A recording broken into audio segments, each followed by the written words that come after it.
Jordan doesn't have Twitter Premium, so. All right, cool.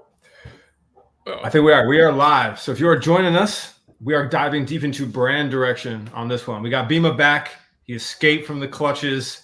I escaped. A big sneaker. And then but he's back.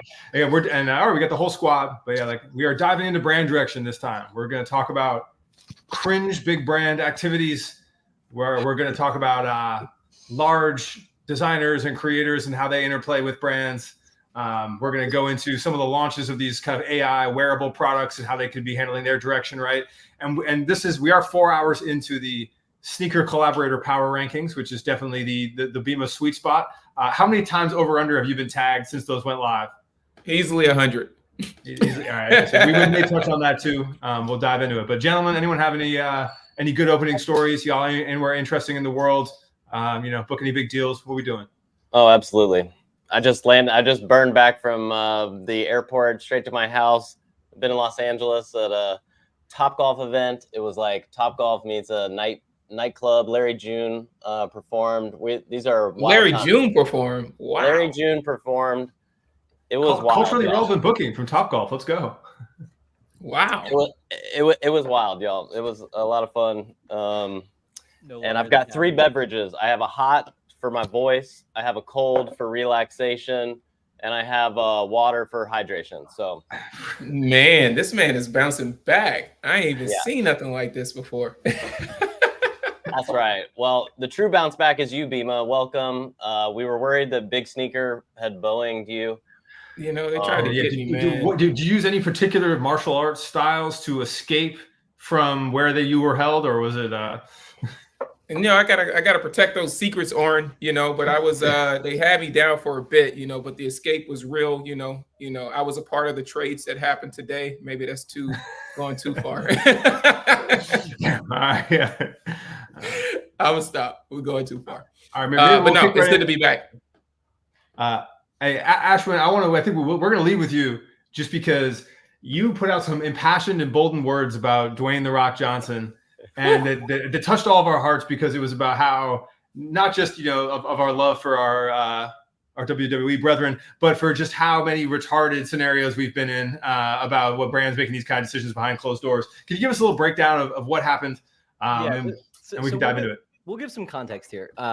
First, I get a DM from a buddy of mine, and he's like, "Look at what I just saw in the grocery store." And I said, "Did you see this?" It was a stand of Dwayne Johnson and his energy drink brand Zoa.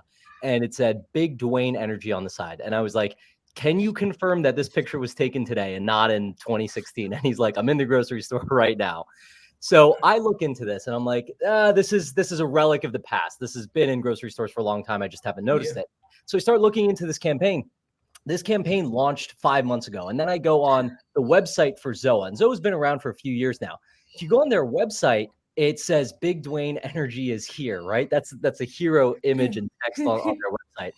So I also throw up Wayback Machine, which gives you kind of like archive snapshots of you're pulling out all the tools. My man's doing investigative journalism. I'm doing investigative journalism here. Okay? So I'm looking in 2020. What were they saying? 2021, 2022. Nothing about Big Dwayne Energy. So I'm like, okay, this campaign has just launched. So I look into all of the ads, everything that they're running here, and I find this interview with the CMO, and the CMO says, we're super excited to launch this campaign. They launched it 4 months ago. We're super excited to launch this campaign with Big Dwayne Energy because we want to tap into what's culturally relevant, and this is culturally relevant right now. And so I'm looking at this and I'm like, BDE was a hot kind of term and meme in 2018, made a little bit of resurgence in 2020 when people are talking about it. But in 2024, who is referencing BD? Who's referencing Big Dwayne Energy? Do we think Zoa tested this? Are they going purely off vibes, or are they like, hey, we broke this down into multi-categories, we tested with our target, and they really resonated with Big Dwayne? So here's what I think, and I'm curious from Jordan and Bimma's perspective, obviously coming from more of the kind of like big corporate campaign side and how long these things take to roll out. But I'll play devil's advocate to my own commentary. My own commentary is, listen, if you're hitting a younger generation, younger millennials, Gen Z, like this is not the message to be hitting them with, right? This is such a dated term. But if you're hitting older millennials, younger Gen X, older Gen X. Like, okay, is this just something that they still find funny and resonates with them? And that's Yeah, really my man, if you're hitting the far end of the bell curve, you hitting not the other end, the deep end of the bell curve. we're hitting the deep end, you know, and it's a big market, so it's justifiable if that's the audience and that's the research. But off the cuff, it did not strike me as very culturally relevant. Wait, Ashwin, and you didn't point out, I was trying to look for it, but didn't you do a like trend search on Big D Energy, and it peaked like 2 years ago? Yeah, it peaked in 2018. It has that resurgence. 2 years ago, 6 years ago. Honestly, if you pull out Google Trends Australia, you are doing more research than a 29-year-old sorority girl researching her new boyfriend. I'm just saying, to try to find some X's. I go deep. You know, this is a toolkit. Let's break down the toolkit though, just to run through what he did, because I actually think this is fascinating to break down for the Matt. You know, he literally used Wayback Machine, so you can view what websites look like in previous years. Yeah, so Google Trends, so you can see the search volume of what happened in there. Any other tricks when you were deciphering this?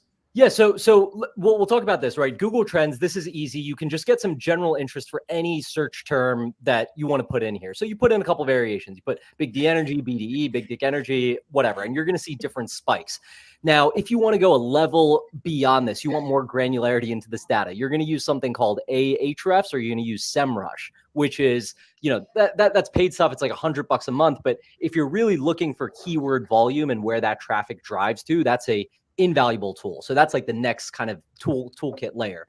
Then third, there's this site called Wayback Machine. Wayback Machine is probably one of the more valuable websites on the internet. You can plug in any URL into Wayback Machine, and it takes Wayback Machine basically is an internet archive of that website over time and all of the pages of that website.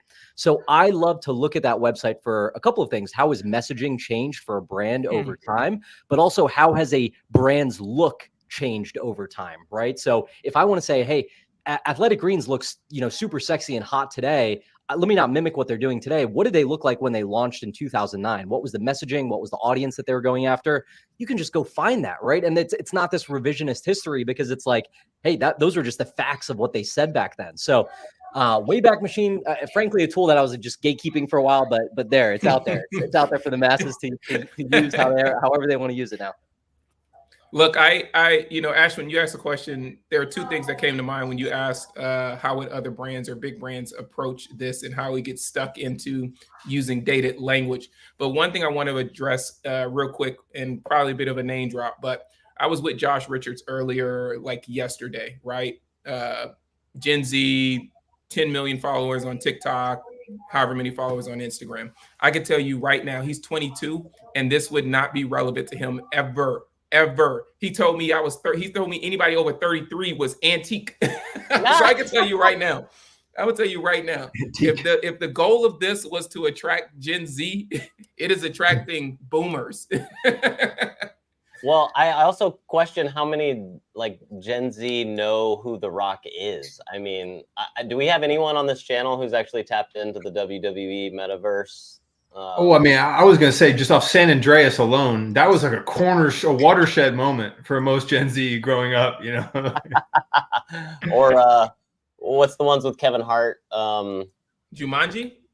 Yeah, I don't know. The Rock and but I definitely Ashwin. So when you went back and you saw the quote from the CMO, curiously, I didn't see CMO represented on the homepage. They did have Chief Innovation Officer, Chief Positivity Officer, Gen Z is Chief in the chat. Gen Z in the chat. Oh, here we go. Gen Z. Gen Z's rides with The Rock. Gen Z was like they're Zoa in and out. It's Zoa and what's the Nui, whatever Kardashians is. I know what y'all doing. You know, I think an interesting question for you guys, Jordan and Bimma, is, you know, one argument is, hey, they might have started planning this campaign and this idea 3 years ago when maybe it was more relevant. Is there a world in which it takes 2-3 years for a campaign like this to roll out across the marketing, the merchandising, all the partners you got to tee up for this?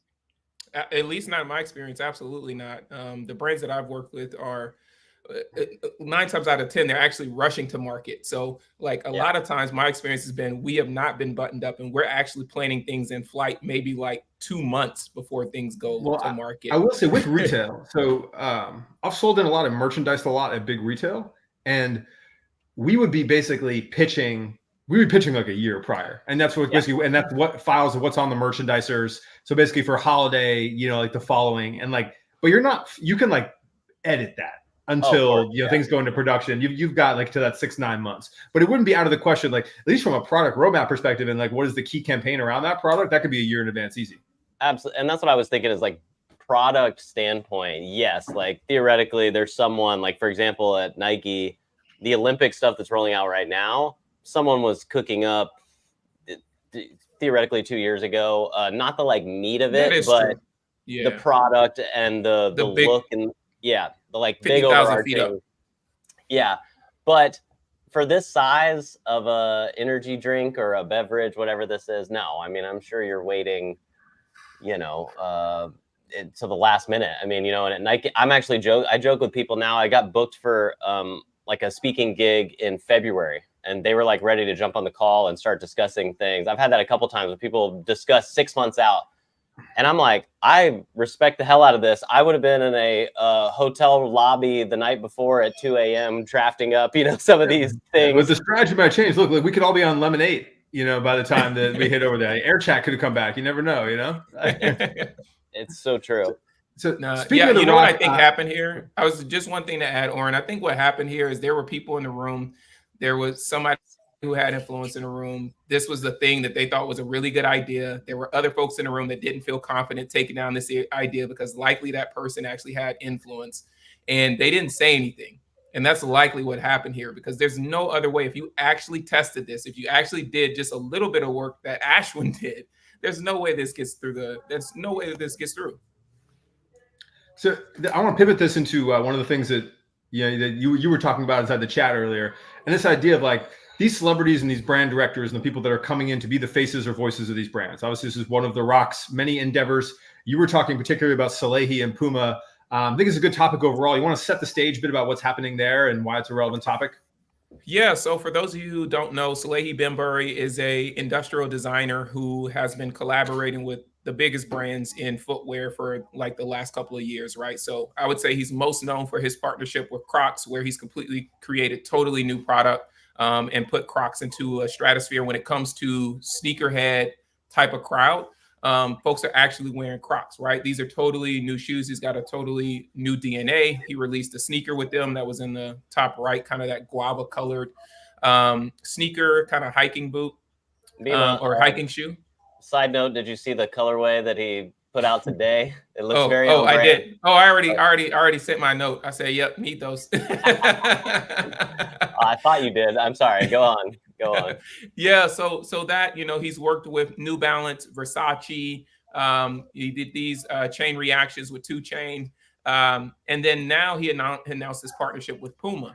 And so for, you know, obviously we have an audience here that is global. In the US, I'll be very honest. Puma has not been in the conversation when it comes to driving influence in the sneaker space, in the fashion space. And so this is a really big deal for Salehe to go there. The other thing that's really big about this is Salehe has 3 other major partnerships that are all in flight right now. So he's still locked in with New Balance. He is still locked in with Crocs, and he is absolutely locked in with Moncler via a confirmed DM from him. And so what's interesting to me is we have a collaborator, creator, designer that is now working across 4 brands, and arguably 3 of them are competitors. So I'm curious to know from the group too, like thoughts on like this happening and like, you know, other than Pharrell, like, is that a weird thing? Is that a good thing? Is that bad for brands? What do y'all think? I mean, right, Slay's sort of legendarily known for trying to get the bag, right? Is I think sort of like the back end of that. And so I respect that, because you do have to know, hey, you're in the culture, you're doing that. Like, you want to go as far as you can, not just to secure the money, but also to like get your profile as large as you can when you have that moment, that opportunity is number one. But I do think for on the brand side, it's super confusing. Like they're tapping in, right? Like they're trying to get cultural relevancy by doing that, but then that's getting spread around massive. Like how far does that? Did y'all lose him too? I think he was taken down. Oh my God. They did not like what he was saying. Salehe powerful in the OC. You guys got to watch out. You know, we did talk about the OC police department who will enforce things. So, oh my God. You know, Bimma, I'm actually, you know, just to piggyback a little bit on Oren, I'm impressed. I'm not mad at all. I'm like, oh my gosh, on his side. You know, from another standpoint, I didn't even realize he had New Balance. I totally forgot about that. Jacques Slade took him down. Sorry, Jacques. You know how big Jacques. big What up, Jacques? coming in the comments here. Jacques, I saw Jacques last night, actually. Great seeing you, Jacques. For y'all don't know, Jacques Slade, follow your boy if you're interested in this topic, specifically sneakers, amongst many other things. But I forgot that New Balance, and maybe this is part of the exercise and why you're asking, because I would consider myself really tapped in and pay attention, particularly to Salehe. I think he's a really remarkable talent, and I've loved to see what he's done. But I don't even now have room in my brain for a New Balance Salehe collaboration. And so I do think that's interesting. I do associate him with Crocs. I think about him from a Versace standpoint. To me, though, the Puma Hoops one that I would say that I think is really interesting is this is his first performance sneaker. So all of these others have had this kind of really, you know, streetwear, off the field, off the court vibe. Moncler, very high luxury. Versace, same.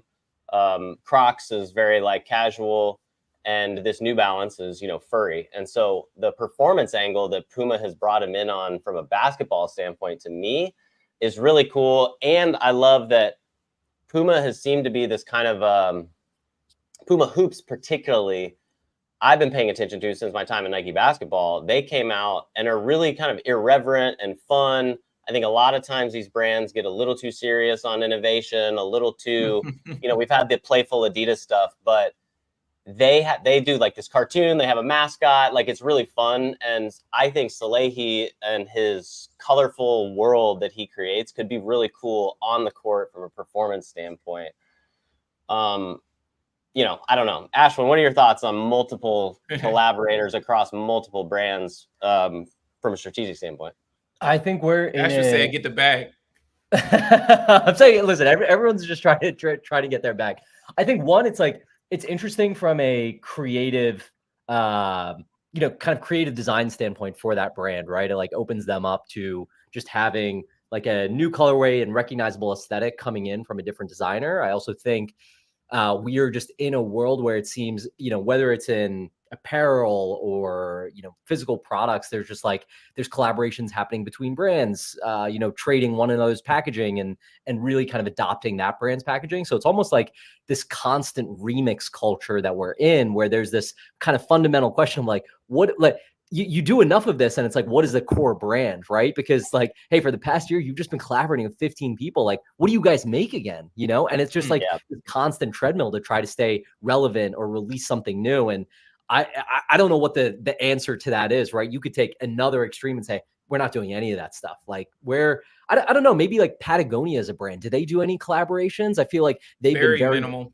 Very kind minimal. Of tight and rigid around their philosophy and how they operate that brand. And it's like a Patagonia vest today looks the same that it did 20 years ago. You know, those Patagonia pieces, like my uncle has one from 1980. It looks exactly the same. So is there a way to do that? Probably, but you just probably have to be so disciplined looking into the future. And it's like, hey, we're not chasing these short-term, like quarterly boost and views and followers and engagement and bump in sales. And dude, we just make the best X shoe or the best Y, and this is our speed. It's a bit of a drug, right? Like it's once a brand starts to do a collab, and if a brand is in a place where they're very vulnerable, right, because they don't have a good brand center and they don't have a good brand strategy or purpose, right, they lose sight of what they're actually trying to solve. And so what they end up doing is they start to take on the identity of the collaborators. And that is the danger that happens when you are no longer known for something, right? At least with Patagonia, we know what Patagonia is known for. They literally, mission statement is, we're here to save the planet. That's why we exist, right? When you look at other companies, right? Let's use Puma as an example. I can't even tell you what Puma's mission is, but what I do know about Puma is, at least I do know that they do make an effort to make innovative product, right? They do innovative product in soccer that gets spoken about a lot. Years back, because this is Olympics time, we saw a lot of Puma. What up, Oren? You back? We saw them with Usain Bolt, right? And a lot of the Jamaican sprinters. So that was like, reinforcing that. We see them in Formula One right now, even though I think some of the other brands are trying to creep in there. But the danger is when you get so caught up in collaborations, because they can bring immediate attention. They can bring immediate revenue, and they can put you in conversations that you weren't in before. Now, the trick to doing that is you have to build a plane while you're flying it, right? Otherwise, once that partnership's done, you're as irrelevant as you were when you started. Yeah. I think this is actually a really fascinating comment Yayito has in here. I hope I got that right. But they are saying brand association to build hype now works with personal brands on individuals as well as companies collaborating. So before, you may have just had the companies kind of looking to churn up that hype, and there were always like personal ambitions. But I think in this new era of personal branding, social media, all that, you do want to get the clout even more. And you're incentivized to do the new one, right? We're here talking about this right now because there was a new announcement from Puma Hoops. It's Olympics time.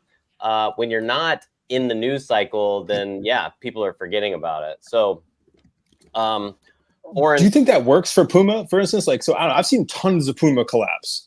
Puma's obviously in kind of like an odd place. I'm not sure what their performance looks like, but they've gotten everyone from there's Rude Puma to what we have here. Is it working for them to do basically volume over like a really specific collaborators? Do y'all feel? I think the last time that I saw it work for Puma was with Rihanna, and it wasn't this version of the partnership. It was the partnership for 2015. And the reason for that was because it felt new. It felt relevant to what was happening. Now it kind of just feels like they're doing the same thing over and over again without actually innovating. It's really tricky. These are nuanced things, right? Rihanna's always going to have influence, but the conversation when it comes to how does it carry over into momentum for Puma is who are the partners that they're working with that are actually early adopters and innovators that are going to push the next wave for them.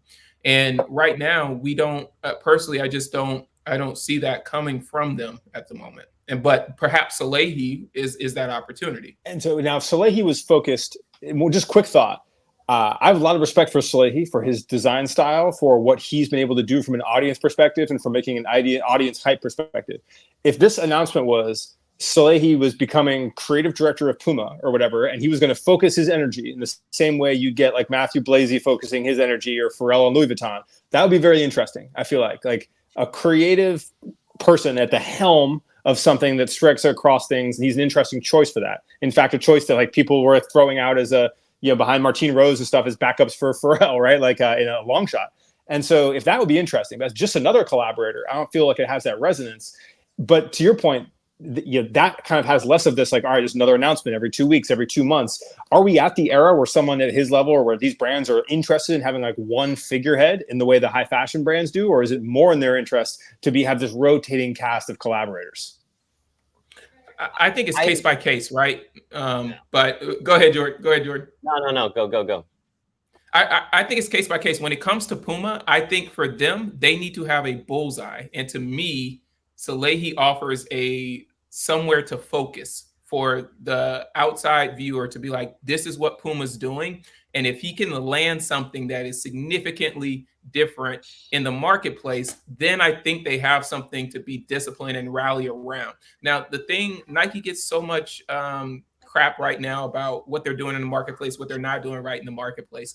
What I will say about Nike is they have the ability to have a focal point, find whether it's a signature athlete or a collaborator like Virgil Abloh. If you don't remember what happened in 2016 and when it released in 2017, Nike always has the ability to focus on what they need to focus on. They elevated Virgil above every other priority in 2017, and they made sure the world knew about it. They didn't leave it to chance. Yeah, but then what has happened since 2017? Events. Like that was legendary. That was one of the best point in time, best execution of the actual product, like just everything coming together. Like who is that person now? Like what does that even look like? What is that? I just feel like has there been any stories since then besides Travis Scott that like is really at that level? I don't think so, because I think it gets to the core of what you're saying, Oren, which is, are we gonna have anything like really impactful? And Virgil did the 10, which is like an entire collection that they story told around Fashion Week in New York. They have the whole space. You have continuous drops over the 10. You can go back to that repeated playbook. And now it's kind of like we get the one silhouette, we get another silhouette, you get an accessory. And Virgil had the creative vision to be able to do the 10, right? Yeah. He came in as somebody who can execute. And so people that don't know, he took 10 of the legendary Nike silhouettes and put his own spin on all of them. And literally all of them were so good and like so well done that they were all hype sneakers that any of us would be happy to have. Like the least popular ones, probably the Converse vulcanized ones, are still amazing, right? Now, I actually think that there's only a certain number of people that can have enough creative vision to be able to apply themselves to a wide swath of a company's history. But I'd look at I don't know, Salehe probably could do that in an interesting way. There's one that we're not talking about, and it's a massive issue right now. And there's rumors that leaked about it this week. And we're talking about Jerry Lorenzo and Adidas. That was supposed to be the next big major thing in sneakers. And the fact that no one here even was top of mind, it points to it's because they didn't put out enough product, and the sneakers they did put out were good, and his faux Birkenstock he put out was better than the footwear he did for Nike, right? Well, yeah, it didn't work. It didn't really work with Nike. So I was gonna enter that into the conversation. Adidas announced Jerry Lorenzo as the basketball creative director. He was, they were moving to Los Angeles. This was probably 4 years ago, and he was going to be the creative director. And that was this new era of this is a long-term partnership. They're going to have influence over the thing, but it's gotten rocky. And I think to answer your original question, Oren, is I think it's really hard for these brands to do this with collaborators. And you see, Bimma and I probably get a little bit of the chirping, but it's you can just tell the Jerry partnership, they've had to rework it. It's hard. It's delayed because he is this creative visionary.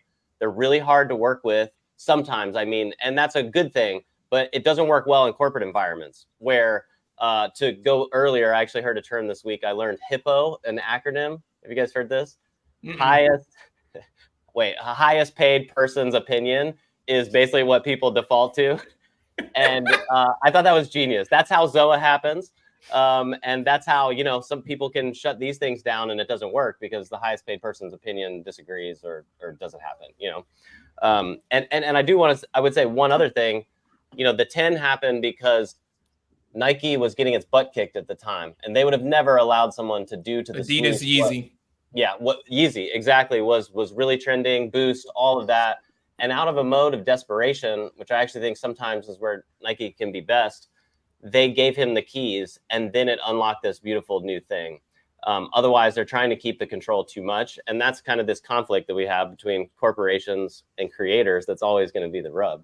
Well, and now we have this time, and Ashley, I'm interested in your take on this, where basically we have designers previously were the only people that could do this, or celebrities that you then had their team or whatever come in to be that next visionary. But now I think we see creators and different types of partnerships and influencers of different kinds. How do you think brands should be thinking about this if they're trying to bring in creative vision to take them to the next level, whether it's a footwear brand or a CPG brand or wherever? Where do you look for that? What's the most culturally relevant thing going forward? I think there is.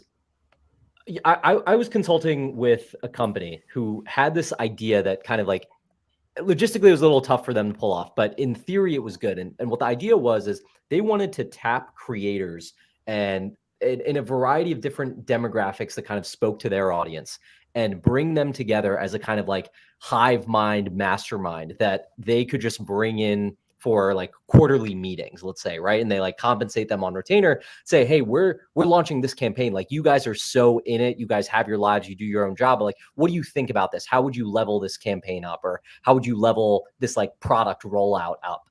And I think even getting that kind of feedback from people who are out there, and we talk about this every day, right?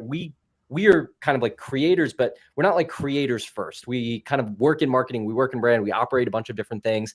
And then we just happen to make content. But as a byproduct of making content every day, we're just kind of chronically online, right? We're in there. We know what kind of works in these spaces. We know if someone pitches us on a campaign, it's okay, here's how you get so much more mileage out of that campaign. And we can just feed you those ideas. So it just kind of incrementally adds a lot of value to these campaigns. So my thing is, I don't know what kind of union is brought together. But imagine if you're a company and you had a kind of like board of advisors that's just 30 creators who are like the top in their fields or in their spaces, that you pay them a good amount to kind of like give you advice and not just promote the brand and product, but like, hey, help me think through this campaign. And like, this is what I'm planning. This is how I'm thinking about my influencer partnerships. Like, is this good? Is this bad? Is this stupid? You know, give me like those live thoughts. Why The don't small brands council do approach. that? Why don't they do that? This is They a don't great wanna hear idea. it. They don't That's why wanna they hear don't want to. Because the people there think that they have the best ideas. They haven't been, and they can keep skipping around job to job whenever that gets disproven and blame it on whatever was happening at the last place. And this is it's becoming more and more apparent in the internet era, but it's always been that to some extent. Yeah, touche. Well, I mean, I do think though this is however you want to describe the 10 effect. You know, having a creative director in-house. I think, you know, Ashwinn, that's a great call. Is like in-house content advisor, you know. And so I think we have creative director as this accepted title. I do think there will be the new like content consultant or content creator. JT Barrett actually did a video on this today, or at least I saw it on TikTok today, and he's like, you know, there's 3 options at a company. Either one, you can have someone in-house who learns social and learns brands and is going to be the one who is dedicated. 2, you can hire out an agency and see if they can learn social and organic social and all that, and you know, it's hit or miss. Or 3, you can bring a creator who understands organic social in-house, either through a full-time role or, you know, as a 1099. And I posited though there's option 4, which is try all 3 for very short periods of time and don't have any longevity with it, and give up and keep trying all different 3 at different points in time. Well, I think the hardest part about what he's calling out is you see this all the time. I see people now. It's commonplace, right? Everyone wants a creator to represent them. They want more creators who are just making content on their feeds, but those are actually harder and harder to find. I think at this point, a lot of the good ones have been scooped up and realized how much money they can make separately from it. And so now it's like people will be like, oh, I'm going to tweet this out. Maybe I'm going to get some DMs. I'm going to do this or that. Like all the good people are hard and far in between. So I feel like it's almost like boot camps within these companies to be able to raise what that really looks like. And then that's what I'm interested in, is comparing some of these next level of brands, right? Because you look at Jerry, Salehe, these people, these are all from a different generation of this. Like Salehe was at Versace and some of these other things. They came up through a more traditional design, basically history. Whereas now these brands, the ones that are popping off, if you look at like Broken Planet or Der Schutz or whatever Mode's brand's name is, like all these like brands that are really hot with like the kids, like they have no traditional background from that. They went straight to virality. And how would that, like, they're actually, it's almost so foreign that you can't even imagine how that collab would look. You know, you can see it with someone like Minted, that's like kind of like the millennial version of that. But I'm very interested to see, like, it feels like the distance between those designers that are resonating with the kids, like even with the like you know, even Cortez for example, like versus what you actually need to succeed in a big company framework is really complicated. I mean, Cortez is even on the older side of Gen Z, right? Like it's still not in a lower side, and you know, again, this is not happening in a lot of places, but there are some places that are starting to skip over Gen Z, and that's a whole other topic. They're going straight to Gen Alpha because people are like, I'm tired of dealing with Gen Z. Well, so how should a brand approach that? So like if you're looking for brand direction, we obviously have all these generations. You know, like what would be a good reason to skip Gen Z or not? What would be the implications of that? You know, like what, we're in a niche world, right? If you want to do that, you are more than set up for success to be able to be like, I sell the Gen X, you know? I think brands in general got to figure out who they want to talk to. I think they're trying to speak to too many people, and they run into a lot more of those issues today than in the past. But we're seeing a lot of big brands fall over themselves because people are like, who are you talking to, right? You have millennials getting upset with big brands because they feel like they're getting pushed out because Gen Z's the only thing that they want to talk about. And then you have boomers who's got all this money who are like, why ain't nobody talking to us? To me, it's preference. And obviously there's data, right? That's in that as well.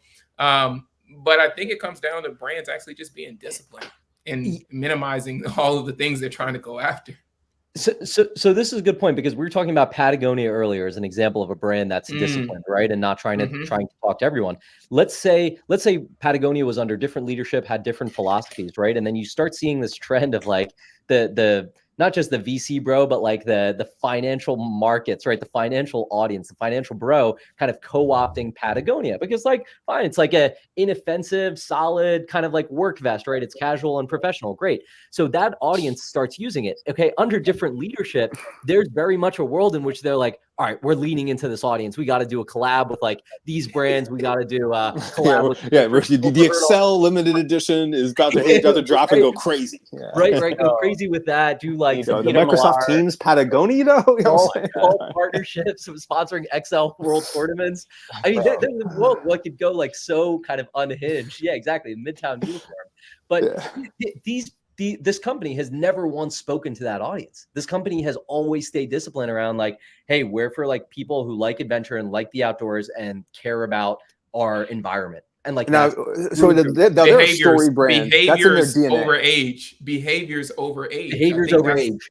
That is an important thing because I could be any age and share the same mindset as a lot of different ages, right? But when you tell me because I'm not between the ages of 16 and 24 that I'm not for your brand, guess what? I'm going elsewhere. But Patagonia never had to do that because they were like, we're not playing that game. We're playing the game of like, we care about sustainability and outdoor. I actually think that like, I wonder if Patagonia is one of those brands who's actually aged with their consumer. So one of the things I think that's challenging for Nike right now is Nike's target consumer has always been the youth, right? So when old people say they're going to burn their Monarchs, Nike doesn't care because they're trying to reach the young audience. But if you keep churning and burning and the young people get old and you hope that they stay with you, but if you, in this new day and age, if you don't keep talking to them, then they go somewhere else and they're served by someone else. And I think that's this new, you know, one of the riffs that I have is like, we have the old television model, which puts you in like a very general bucket. It was like 18 to 54-year-old males or 25 to 44. And the new algorithm is like 23 to 27-year-olds who are interested in health, wellness, anime plus Comic-Con, you know, whatever your niche is, it can get super, super specific. And I still think a lot of brands are living in the television demographic era, you know, trying to take this wide bucket and not go sharp enough. Yeah, that's Instagram versus TikTok too, right? Instagram algorithm will give you, I want to learn how to make money. I like fitness. I like marketing, right? But then the TikTok algorithm will be like, I will give you, oh, like you like anime, conspiracy theories, like, you know, and you also speak 2 languages. Perfect. And I think that's an interesting, brands can choose their own adventure of what they want to go on. But I think the future is probably headed towards the much more niche. But to your point earlier, like, I love the idea of the through lines, the idea that matters way more than the behavior matters way more than the age group that's I think how everyone has to feel, right? Because I think consumer habits, people are catching and shifting, and I think all the generational stereotypes we had of consumption are moving. Yeah, and I also think it's like I've always believed that when you're unable to pick an audience, it comes from a place of fear. You feel like you're afraid that you're going to lose out on other audiences because you don't have the discipline or you haven't done the research to really truly own who you want to be. Jordan actually posted something a couple weeks ago that I thought it was brilliant on behalf of Nike, and I know they got in trouble for the China version of the ad, but the stance of the ad was basically they cared about winning and nothing else, right? And to me, that was classic. That's classic Nike. That's the brand that they are. So them trying to be something that they're not, it doesn't come across as authentic. Whereas like, you know, back in the day, Outdoor Voices had a completely different ethos and people rallied around that. And that's totally okay. But you can't just be sitting here looking left lane, right lane and being like, oh no, now we got to do what they're doing. You got to still own what you do. And Ashwinn talks about that a lot. Own your lane. Yeah. You're absolutely right. Speaking of, did they get in trouble for that? I haven't seen anything on that. But, yeah. They're getting in trouble in China. Always. I'm trying to figure out how to share something here, y'all. I've got a couple ideas that I want to share. We were talking about collaborators and the future of creators. What are we missing? And I can't get this thing to work. I'll try one more and then we'll go. Drum roll, please. Nope, not gonna work. Spent time creating something? I absolutely spent time creating it. Well, we'll see it in short form. All right. So, Tobe Inigwagwe. How do I say Tobe? You guys know Inigwagwe. Tobe Nwigwe. Thank you. Have you interviewed Tobe, by the way, Bimma? I have. Okay. All right. So Tobe has a really, to me, I don't think enough brands have tapped into Tobe. I think there's like, to me, he's this future of a creator. He's a little outside of your classic designer, but the man clearly has this incredible creative direction and world that he lives in that is so creative. It has this mint color. I'm gonna bring it up for anybody, but you know, he's got this mint color that he's always, you know, doing Wearing all of his concerts, all his sets, all of his you know, houses that are behind him, the costumes, wardrobe, you know, whatever he's wearing. To me, I see like a couple of things, and we were like spitballing, but first and foremost, why is Tiffany not doing a collaboration with Tobe and his family, right? Tobe and Fat, you could say maybe Tiffany is, you know, headed after females, but in every picture they have some, you know, they're often, you know, smiling. They got jewels, they got everything. I think Tiffany's color, they could do like a beautiful set. It would allow them to like reach a new audience. He could do, you know, the female side through Fat. They could do a more male side through him, which, by the way, I did see Pharrell has collaborated with Tiffany, of course, because he's collaborated with everybody. But I just think there's also a totally less premium version of him like collaborating with a gum company. I just can't get Mint out of my head, like Mint Dentistry or somebody at like Orbitz needs to be working with this dude. Oh my gosh, like the colors have got to go. And I want to see more of these just creative people in general being tapped. And you could do it for CPG, you could do it for gum, you could do it for jewelry. I think, you know, running the sneaker playbook in these other categories would be super interesting. Damn. I mean, I want to see it. I know.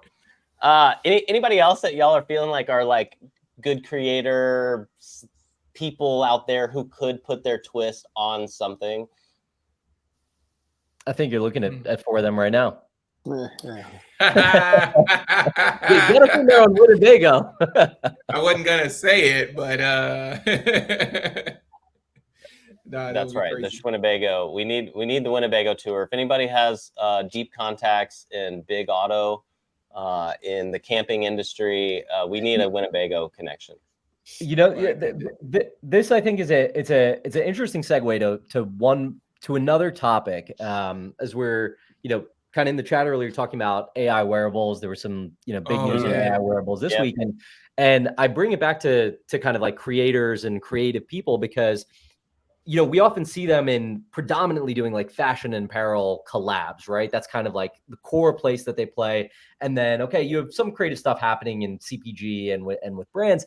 But once you get into tech, right? Once you get into physical devices and software, there's less of that energy brought over there. And I think that's probably one place where they could actually use a lot of that energy, either from a creative direction standpoint, not necessarily like, hey, let's, you know, reskin the product to be, Tobe color, but let's bring in his kind of like creative direction and insight to, you know, make this a better launch. Are you calling for Big Dwayne energy, Ashwinn? Is that what you were saying? I'm calling. Yes, I'm calling for very Big Dwayne energy. Well, I think there's a cultural divide there, though, because I feel like every time tech calls in a culture person, it's just like, oh yeah, well, like, you know, yeah, Ja Rule's here, so we just gotta do what Ja Rule says. What he thinks is cool, and they let it kind of go too far. Whereas I think what the skill set that a lot of the, whether it's soda companies or sneaker companies or whoever, have been able to translate someone's vision into something that also sells. But I do think that they do need that more than ever, right? I think we touched on this briefly in some of the past ones, but this whole Meta Ray-Ban conversation in Supreme is another one, right? Where Meta Ray-Bans succeed in large part because they are Ray-Bans, right? It has gotten a bunch of adoption because it has tech features and something that looks completely normal. And that's how I think we see the future of AI is in our same AirPods or same whatever. But it hasn't hit in the adoption numbers they want. They're like, how do we make this a really cool item versus just like an item that's easily adoptable? Maybe we could leverage many of the Luxottica brands. It doesn't have to just be Supreme, but Luxottica has licenses for almost any eyewear. Like, they're thinking the right concept. How do we make this an it item? Because I do believe tech has to have some level of adoption like that. I use Whoop as a good use case for this, because I feel like Whoop got that adoption because other people will be like, oh, like you have a Whoop. Like it became like a light status in a way that like a Fitbit or others kind of didn't, and a lot of that was just due to its subtlety. But that kind of approach has to be thought about by technology companies. It's not happening in these AI products, right? Even if you got teenage engineering to design it, it isn't adoptable. And so I'm curious. I think that the gap has to get bridged, but how would we even attempt to do it?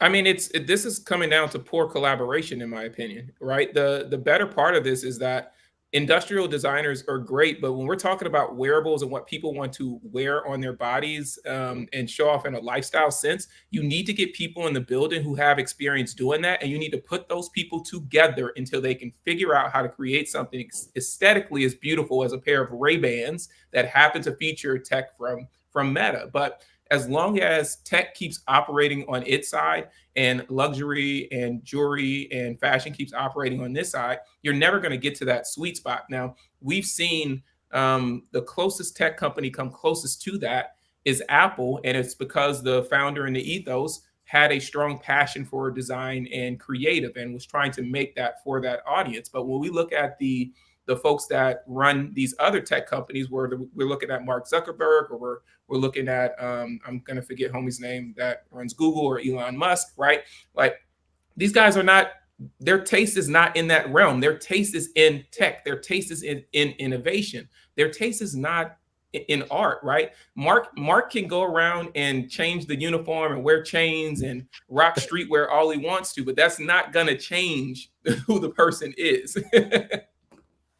Yeah, that's such a great point, man. And that's that to me is some of that kind of corporate insanity, that it doesn't fit the right structure, right? You say we need an industrial designer to do this thing, or we need wearable designer to do these things, but you're exactly right. Where is the operating word there? And when people are thinking of, you obviously have to nail the function, but wearing is the thing. And I think, Oren, both these examples of Ray-Ban and Whoop, they do have a bit of a status symbol to them, although I'm curious why Meta hasn't really pulled that lever yet with that Ray-Ban. Like it's all just kind of very plain in the Wayfarer. Sure, they have to get the tech right, but Supreme could give them that element. I think it's because it's working. I think it's the only thing that's worked for them is not pulling a lever, right? And if they do it, they have to do it so right. And even if you do the Supreme one, if they go make red Supreme banded Meta Ray-Bans, there is a single-digit % chance if they execute that rollout really right, they could do it really cool.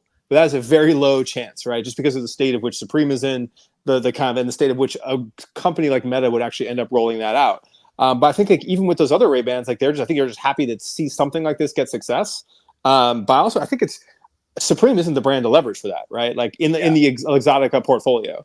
And I think there'll be some other, but people with that level of nuance to even discuss and throw around those ideas, like they're not like they're being like, we're going to buy out Essence just to get the creative talent involved in buying there to explain to us what's going to happen. Like that's not how they're thinking about this. All right, I have one idea though for how you could like make the Supreme Meta Ray-Ban. Supreme is basically built on all these like classic skate videos and VHS skate video montage recorder. If you could somehow implement, wearable to be capturing skate tricks in a wholly different new POV, maybe that's your fine line of like keeping it authentic. But even with that, like, so skate culture that's authentic is always great. I think we saw that with Vans Off the Wall this last few months ago, right? Being able to like execute a relevant cultural event, but it isn't mainstream in the way that was mainstream cool anymore. It's not Tony Hawk era. So even if you do that authentically, it's like great, like washed millennial skaters, and then maybe some younger people who look up to that are going to be into it. But like, the skate Supreme crossover pipeline is not what it was. Well, we were talking single digit percentage. That's fair. So we'll take the darts at the board. We're just going. But where can we? So any of these things. So let's hit the topic of like, all right. So these AI wearables are launching. What look or form factor or feel or company or direction do any of us feel would help them get some level of adoption? And I'll start with one just because someone mentioned Apple and Gentle Monster above. Like there is a couple high fashion collabs. There is a Gentle Monster AI wearable that a certain crowd would adopt. It's obviously not mainstream. Like that's particularly interesting, but super niche. Curious if you guys think of it, what actually helps those get adopted from a brand direction or collaboration perspective. So I'll take one on I'll take one on what launched this week, right? Which is, Friend. For anyone who didn't Friend. see it, Friend. So the Friend, it's a little wearable necklace that is always listening, and it has a companion app. And basically, that companion app is like, whatever, AI powered, and it will send you these push notifications of how it's interpreting your conversation or what you're doing. And basically like a friend is sitting on your shoulder, giving you some advice. And this kind of went pretty viral on Twitter, had like 20 or 30 million views. And I would say for the most part, and correct me if I'm wrong, say for the most part, it's kind of getting flamed as being like, this is so dystopian. And it's like, listen, they made like a super cinematic movie, and I think they really leaned into this idea that it's like, hey, it's like a little dystopian. You kind of feel like you're watching. Yeah. Like, and to be fair, when's the last thing that went viral on Twitter that wasn't getting flamed? When was the last like, this is a positive launch? Exactly. Engagement equals engagement. So what I think is that the challenge with this, right? It's like, you can launch a new product, and if the goal of that new product, everyone's goal of a new product is like, hey, we want the launch to be super splashy and super viral and for everyone to know about it. And I actually think in this case where you're introducing a completely new product that you wear, right? So it's this new behavior, and you are trying to start getting adoption for this by having everyone see this and then everyone kind of flame it, like the vocal majority flame it as a result. It kind of feels like it's dead on arrival, even before you could find those audiences where there's actually, you could find a lot of traction with the product. And I think there's cascading effects of that. I feel like the only way that you can get that level of virality now is negative. I feel like they were prepared for that. Like, you could see from his responses, he was ready to be the negative main character of the day. And even the fact they dropped a story to make them even more viral, that they paid 1.8 million for this domain and like made sure that was relevant to specifically start engineering even other cycle. And I look at it like, when you're looking at something like that, you're going to get flamed anyway. It's like, you release any crypto thing, you're going to get flamed just because it is what it is. It's very similar to AI thing now. I think they look at Rabbit and all these, and you go, all right, like, can we make sure our use case gets in front of like the percentage of adoption? Hey, can we get 2% of users to be like, this is actually really interesting. Oh, it's only $99 and convert. That, I think, is what you could ask for. And that massive virality gives them a way larger spike to get that 2% from than they're ever going to get by trying to get it purely off of like feedback and response. And as sad as that is, I think that is the only real way to that mass level of virality that you can see today for a brand new brand. Yeah, and I'm making a hot take, so curious what the responses are.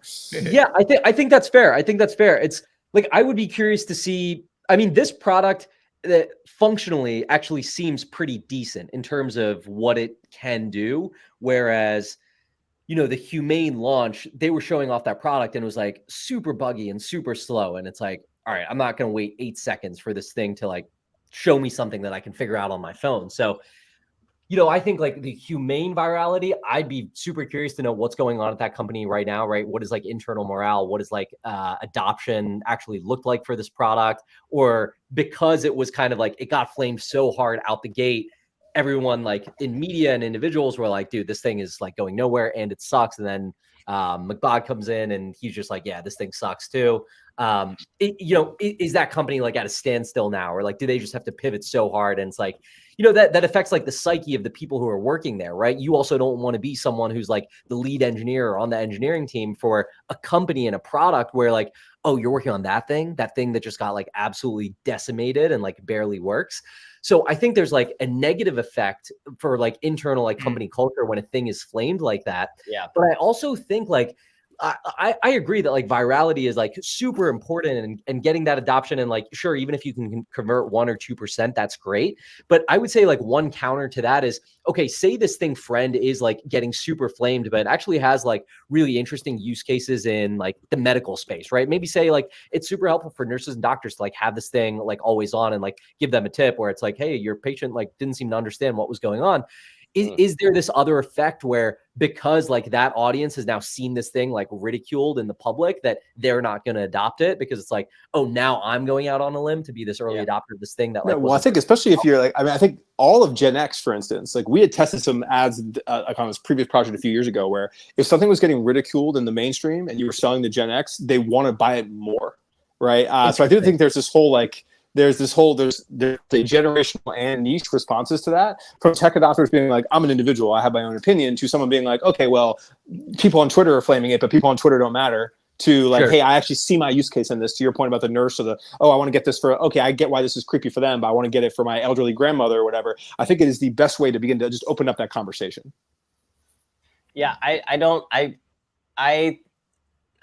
Oren, I think you're giving him too much credit for like being prepared to be flamed. I do not think, I think you either, in that scenario, that's like liquid death to me, you know, like, hey, let's just make people flame us. Like, or we've seen other strategies like that. And, you know, this though, I would think if you have a really high dollar, you know, wearable that you've been putting into it, I think they're trying to tug your heartstrings. I don't know that they're, and honestly, it's a $99 wearable. It was all youth. Like the way, like the jokes and the stuff were, how fast some of the spoofs were on it is basically, to me, is contrived.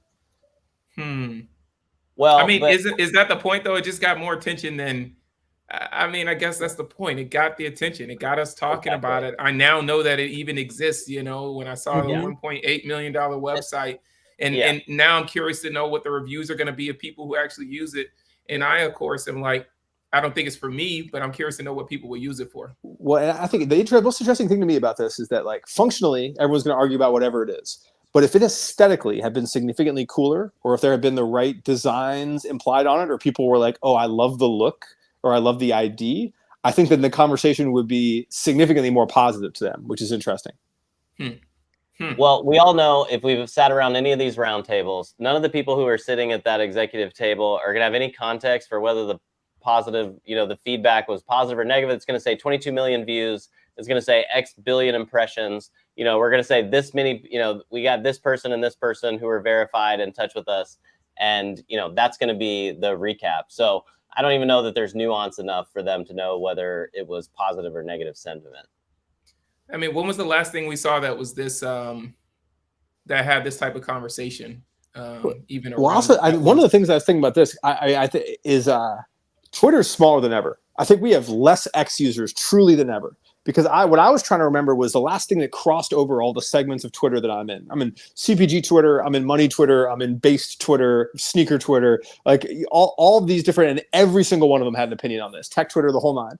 And that was one of the first subjects that where like a product got to that level, which to me means just how small that audience of people that are consider themselves willing to weigh in on things and who talk about that stuff on that network are. Yet still the power of that network, if you are in that chamber, like that's what that told to me. That basically to me was like, oh, you can be the main character way easier than ever because of how small Twitter's gotten. And all the people that are remaining are like the chronically online, like talkers that make everything move anyway. I thought that was really interesting.